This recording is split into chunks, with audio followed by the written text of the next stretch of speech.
So just like the title says, I'm not a big sales guy. And frankly, I'm not really trying to be anyways. I just like doing my work. I don't like being on calls all day. I don't like doing all these overcome objections and all that stuff. And despite that, I've still been able to double my business. So I have a pretty simple system that sells for me. It works all the time, brings in really high quality leads, and it just makes it so that I only have to work with people that already want to work with me. And it just makes everything pretty nice. So today I'm going to be sharing that system with you, showing you how mine works and how you can make your own. The first part of this system is content. Now, before you get all scared, no, you don't have to have a bunch of followers. You don't have to do a bunch of fancy editing. I will prove that to you in a minute. But the reality is, if you are open to making content, it's probably one of the most powerful things that you could do for your business. It has literally changed mine. Content is so powerful because it's free, first of all, to post. And in cases like YouTube, it can actually pay you. So you're basically getting paid to promote your business, which is crazy and has never happened before. The algorithm finds the people that are interested in your stuff for free, and you can build up your business, again, totally free or even at a negative customer acquisition cost, which is nuts. If you've never run ads before, you really don't appreciate how crazy it is when you do organic content right. So let me just get into how it works and why this is so important. When you post content, it shows authenticity. It shows that you're online and actually paying attention to what's going on, that you're active, and it can really humanize you and your business. Just like if I make jokes in this video, you're more likely to think that I'm just a normal person, because I am. And so that is so different than if you were to just see my website and it just looks like some random business or like some random agency. And then you're much more likely to just skip past it. You don't take it seriously. But if you're able to sense the personality from that business, that in itself already separates you from everybody else that is just out for money and is not actually trying to make any connection with their customers. So that's one part. But what we're going to get mostly from content starting out is data. You're going to figure out what types of pieces of content do you need to make that people actually like watching. Now I'm going to show you a quick example of one of my videos that worked really well. And it's not even my highest performing video in terms of views, but I literally get $1 million businesses reaching out to me through this video. You're not really going to believe that, but I'll show it to you. I don't know if you can see it, but this video here, this one that has around 57,000 views, that one, it got me around 40 or 30,000 views organically. I'll quickly play a little bit of the video here just so you can have it for reference. This is pretty much the only thing you need on a landing page. If you look at the highest converting landing pages, you're going to see stuff like this, or this. All of these things are examples of social proof. It's nothing fancy. You would never believe that it was working that well. Go ahead, rip off my video. I don't care. I've got others. And so this was not even my highest viewed video. Like, I have a video that has over 7.5 million views. And this one does more for my business because it's not all about virality. Once you go viral, you get shown to all kinds of different people. But this video was so much more effective than others at getting me in front of my target customers, people that are interested in landing pages, people that are trying to market their business owners that think about conversion rate optimization. By calling out things that only they would care about, the content was able to find them, along with, snappy editing and an interesting hook that was relevant, which leads me to the good stuff, like how do you make a good piece of content? Well, simply put, you are going to have to try and figure it out, but I'll just give you some basics. 90% of the video's success is already determined in the first 3 seconds. And so that is because people are just in a mindless scroll mode while they're going through Instagram or TikTok. If you don't catch their attention in the first 3 seconds, it does not matter if you have the cure to cancer in the second half of the video, because they're never going to watch it. If you do something that's crazy and stops them from scrolling, that's already great. That's level 1. But if you do it in a way that's totally unrelated to your business, now you're just going viral, and that doesn't help you.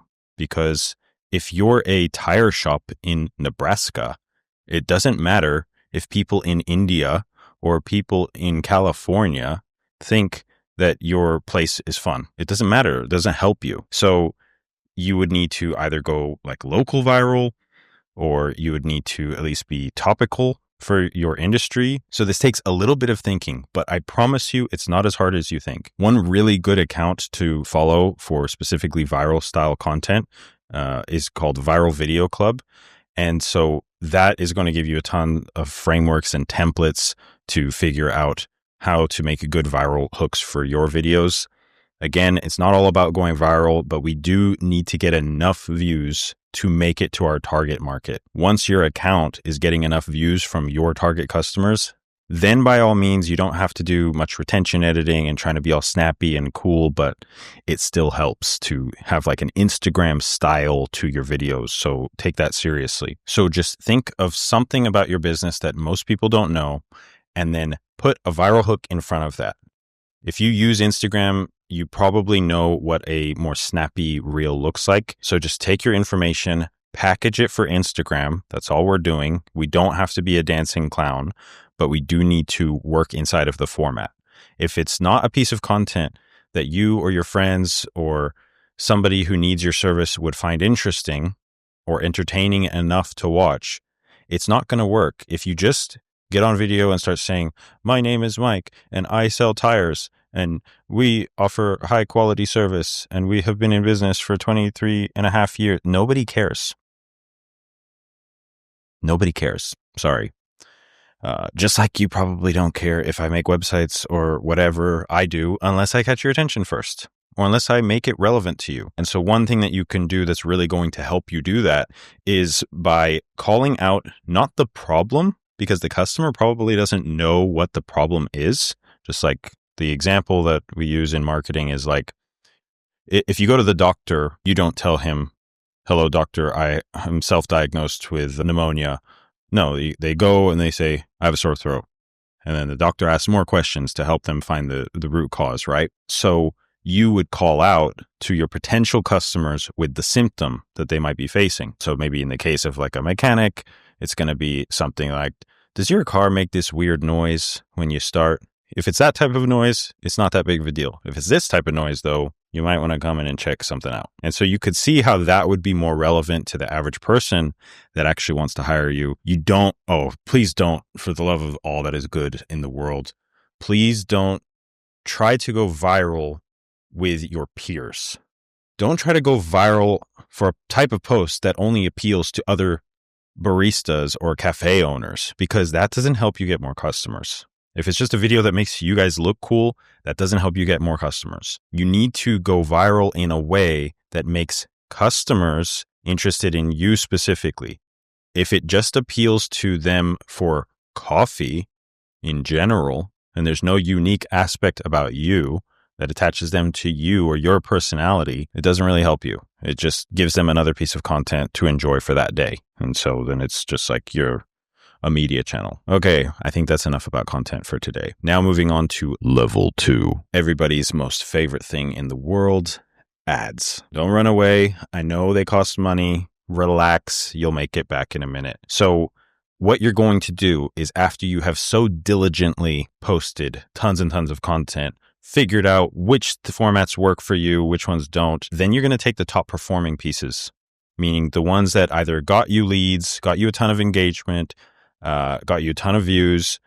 And for the nerds among you, like myself, what would count as a ton of views? Well, it'd be anything that's close to your number of. So if you have 10,000 followers, which you probably don't because it takes forever. If you have 10,000 followers and you got 10,000 views on a video, that's a pretty great video.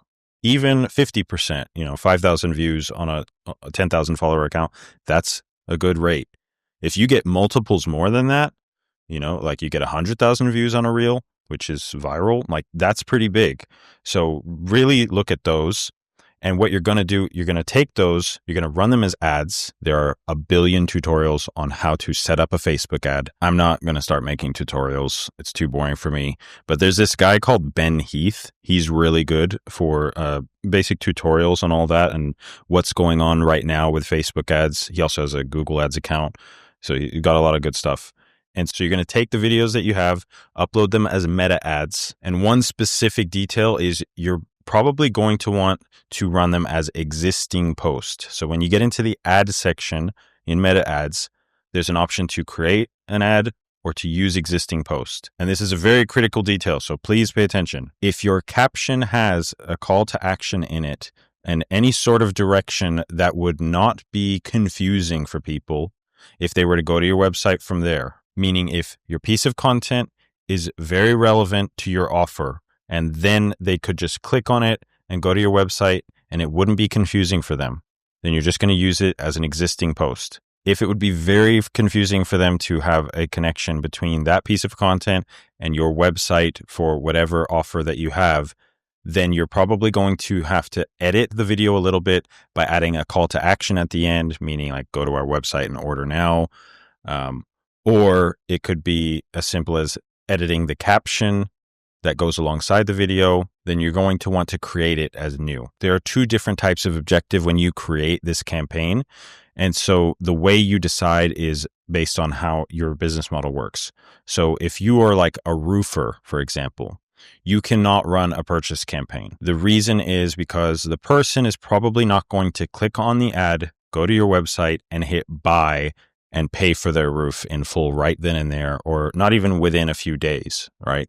And so what you would need to do is pick a lead campaign. If you are selling some kind of digital product or a physical product or anything like that, where they might just go to your page and buy within a couple of days, then you're going to run a purchase campaign. And that is very important, because if you run it as a purchase campaign and you needed to run a lead campaign, Facebook gets confused and then they don't know who exactly you need to be in front of. So make sure you pay real close attention when you're setting that part of the campaign up. It's like the first step, but the Ben Heath videos will go into that in more detail. Again, I'm not a tutorial, but I just want to make sure you don't get confused. Now, the third step is, where the heck are all these people supposed to go? For the love of all that is good, again, do not send them to your website. I know I was just referring to a website a moment ago, but you don't want to send people to your website. I know that sounds weird, but what you want is a special type of website, a website that is more like a guided tour. This is the example that I always like to use. A website is kind of like going to the mall. You can go through any entrance. You don't know where people are arriving from. You don't know what they're there for. And so they can just walk around, browse, and pick at random, or maybe they'll just leave and they won't buy anything. A landing page is more like going to the Apple Store. You walk into the Apple Store, and what's the first thing that happens? Somebody walks up to you and checks, hey, what are you here for? How can I help you? And so then they take you and direct you to exactly where you need to go, because they don't want to risk losing that opportunity. A landing page is very different than a normal website because it just directly walks the person through the steps. Are you ready to buy? No, not yet. Here's more proof on why you should go with us. Are you ready to buy? No. Here's more details about our process. Are you ready to buy? No, and so on. It goes through a logical sequence that psychologically influences the person and goes through any potential objections that they might have until they're ready. And it's so specific that anybody that shouldn't be there leaves very quickly. And so that way it's a very good filter, which will only get you high quality leads, not people that are just tire kickers or that aren't serious. And so we love that. And so there's one piece that you need to make sure you have included in your landing page that so many people do not have set up properly. And if you don't do this, then never mind everything else I said. Don't do any of it, because you're destined for failure. No, I'm just joking. Maybe not that dramatic, but you get what I mean. It's very important. And so that is your conversion tracking. If you run meta ads and then you don't set up the conversions API and the meta pixel, your ads are going to be confused. Basically, whenever Meta sends somebody to your website, they're giving you a potential customer. But once they're on your website, they don't actually know what's going on. They don't know if the person bought, if the person filled out a form, if they went to the page and just went somewhere else right after and didn't do anything. And so that feedback is very important for them to help you. If somebody buys from you and then you send a message back to Meta saying, that person was great, please send me more people just like that, Now Meta has some data to work with because they know literally everything about everybody and are spying on us at all times. And so if they're going to spy on you, I say just at least make some money off of it. Might as well take advantage. Let it help you find more customers, because for some reason, people have this thought that platforms like Meta and Google, they just want you to pay and they want to give you no customers for some reason, even though that doesn't make any sense. In reality, they would love for you to get customers, because then what will you do? Continue to pay them, which means they make more money and they would like more money, just like we all would. And so I cannot overstate how important that step is. If you don't do that and you don't have the feedback mechanism set up, then your ads are probably going to underperform forever, if they perform at all, which would be pretty crazy. It is not uncommon to get double or triple the revenue from that. I can't guarantee it for you, but I have seen it happen pretty frequently, that somebody who didn't have their ads set up properly, and then we reconfigured them and set up the proper conversion tracking, that then got multiples more revenue. So just do it. It's not hard. If you have to do it yourself, it could take 15 minutes. It could take an hour. If you're not very tech comfortable, it could cost you a few $100s to pay a software developer to set it up for you. And it would be well worth it, assuming you aren't selling things for like $2. And so get it done. Do whatever you have to do to set it up. It is very important. Now, let's get into a little bit of results. By setting up this type of funnel, I was able to help a content agency 6x their revenue. That's right, 6 times their revenue. I want you to answer this in the comments. How many enchiladas could you buy if you were able to 6x your revenue? My guess is at least 2. Another company that is in a totally different niche, they were doing bathtub refinishing, and they were able to get a 10 times return on ad spend. So for every $1 they were putting in, they were getting 10 back. It's literally like a money printer. And in my case, I have generated so many leads. I'm not telling you how much money I make. I got to tell you, I don't know you. Don't tell me your revenue. I don't care. But anyways, for those of you that are a little bit more established, that maybe you have a sales team or something more elaborate, there's an even crazier example that I would like to get into, but I don't think I have time right now. But we were able to generate over $300,000 a month using Meta ads, and we didn't even use a landing page, but that is a more advanced strategy. So if that might help you, then go ahead and watch this video.